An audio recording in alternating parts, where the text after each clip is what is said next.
আব্বা আব্বা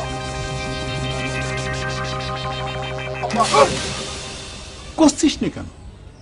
আমার মনে কয় আম্মা গোপনে করে ভাত খাবির দিছিল। তুই কেবা করে এত নিশ্চিত হচ্ছু? না হলে পরে ওরা দুই ভাই আমার সাথে এরকম চ্যাটাক চ্যাটাক করে মিজাজ গরম করে কথা কবে কিসের জন্য?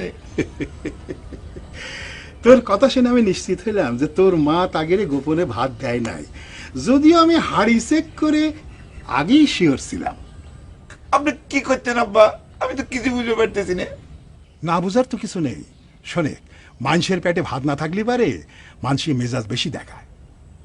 আচ্ছা ভাতের কথা না হয় মানলাম, কিন্তু রেশমি চুমকি ওরা যে আমাকে ভাসুর দেওয়া করে ডাকে, তার কি করবেন?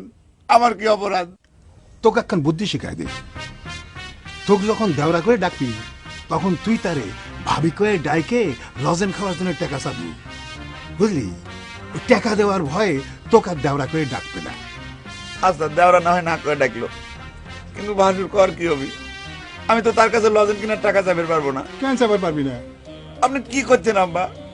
আমার ছোট ভাইয়ের বোর কাছে আমি লজেন কেনার জন্য টাকা যাবো, কেমন দেখা যায়? আমি তো দেখতেছি তুই তার ছোট ভাইয়ের বউ হিসাবে মাইনে নিস, তাহলে আমার কাছে বিশ্বাস চাপে রাইছিস কেন?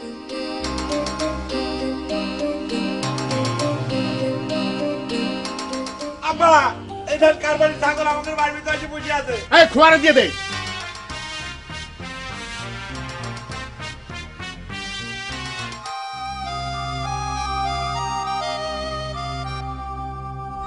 কথা কইছে ওনাকে, হ্যাঁ?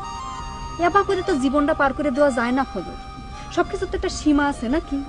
তুমি একবার চিন্তা করে দেখি চাও, আমার জন্তি আমার ছোট বোনগিরে বিয়ে হবার পারতেছে না।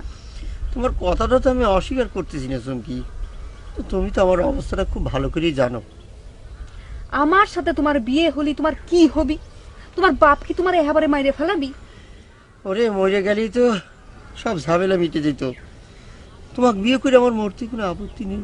তাহলে আপত্তিটা কিসি তোমার কও তো? বিয়ে করলি আব্বা নির্ঘাত বাড়ি থেকে বাইর করে দিবি। দিক দিক বাইর করে দিক, দরকার হলে পরে দুজনে গাছ তলায় থাকবো। তুমি কি একটা বউ ভাত কাপড় দিতে পারবে না? সাহস পাইনি যে চুমকি। সাহস না পালি পারে আর কি হবি? তালি পারে আমার সাওয়াল মেয়াগের মুখী মামা ডাক শোনার জন্য তুমি রেডি হয়ে যাও।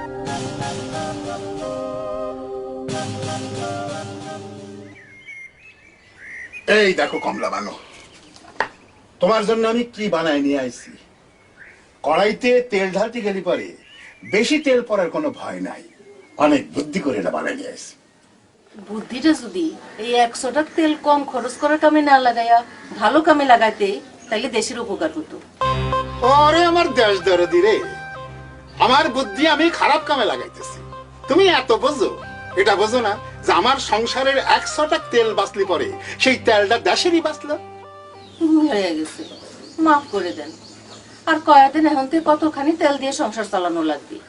এই শিশিতে তোমার আমি 1 পোয়া তেলই কিনে দেব, তুমি খালি আগের চেয়ে 2 দিন বেশি চালাবা, তাতে আমি খুশি। সেটা তুমি পারবা কমলা বানো। দেখো এই এই এরাম এরাম এরাম এরাম করে তুমি কড়াইতে তেল ঢালবা, বুঝেছ?